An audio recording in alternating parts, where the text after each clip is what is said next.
welcome to a new episode of Journey of a Christian Writer. In this episode, I'm going over literary devices adding voice.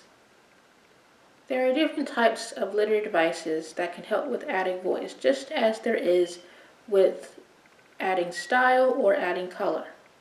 Some of these literary devices include diction, tone, mood, and dialogue. Diction is the choice of words that writers use in their writing that allows them to create a memorable reading experience. It can range from a number of different things, including allowing writers to show a character's worldview and their perception of the world. It can be a type of dialect that characters have. Maybe there are certain words that was said in a particular time period that's different from what we have today. But diction, it can be a number of different things. It's just the creative way that writers use their words, pretty much. Example of diction. The following is an excerpt from my Christian and historical fiction novel, The Pack of Freedom, and the first-person point of view of Mildred Millie Crabtree, a slave master's daughter who opposes slavery. In Chapter 1, I begin the story in a deep, thought-provoking manner, which explains how Millie feels about the limitations of white women in the South, as well as her opposing views of slavery. Once my best friend Pearl and I formed our sister blood pack as little girls. I felt as much in bondage as the slaves on my father's plantation.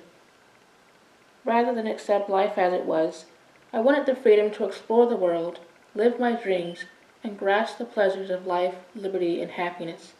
But in the South, this felt like a fantasy, an elusive dream, as I lacked the courage to execute it. Maybe my statements were inconsiderate in a nation that favors the white race, but I saw slavery as inhumane and nothing more than a pit of hell. Having opposing views made me a branded traitor to my own flesh and blood. From this passage, the reader learns how Millie compares herself as a slave because of her close friendship with her best friend Pearl and the limitations that Southern white women faced within the 1850s era. It's also clear how the white townspeople saw her as a traitor because of her Christian opposing views against slavery. The second literary device that I'll be going over is tone. Tone is the attitude of a writer that they have of a type of subject or their reading audience, such as relaxed or amusing or melancholy.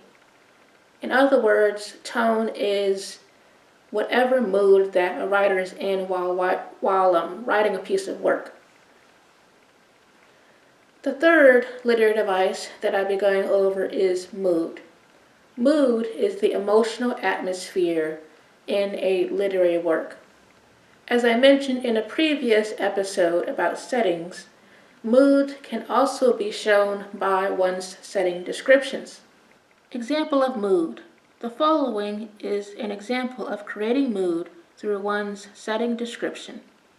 Thick gray clouds smothered the sun as another thunderstorm hovered over the tiny town. Grace lugged her book bag on her back and shifted her eyes from left to right, keeping a lookout for strangers like her mother always told her to do. Without the sun, it was darker as she journeyed through the wooded forest behind her trailer park. She was scared of being alone, and she hated walking home from school. A murder of black crows squawked and flew above the gnarled pine trees, startling her with a gasp. She glanced up as the birds disappeared in the distance and continued walking.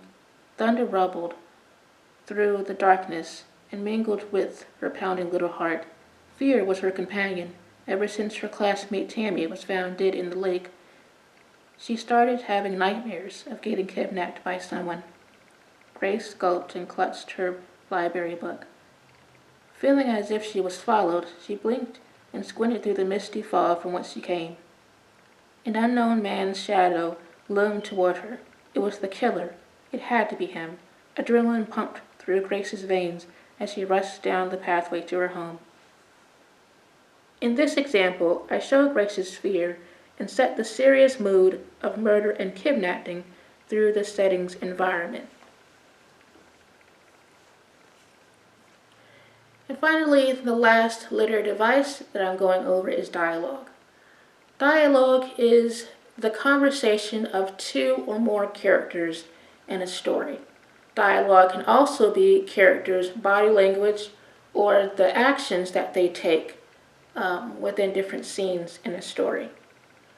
A good example of this is Mr. Bean, as oftentimes he doesn't say anything, but the viewing audience can understand what he is implying based on his body language and actions.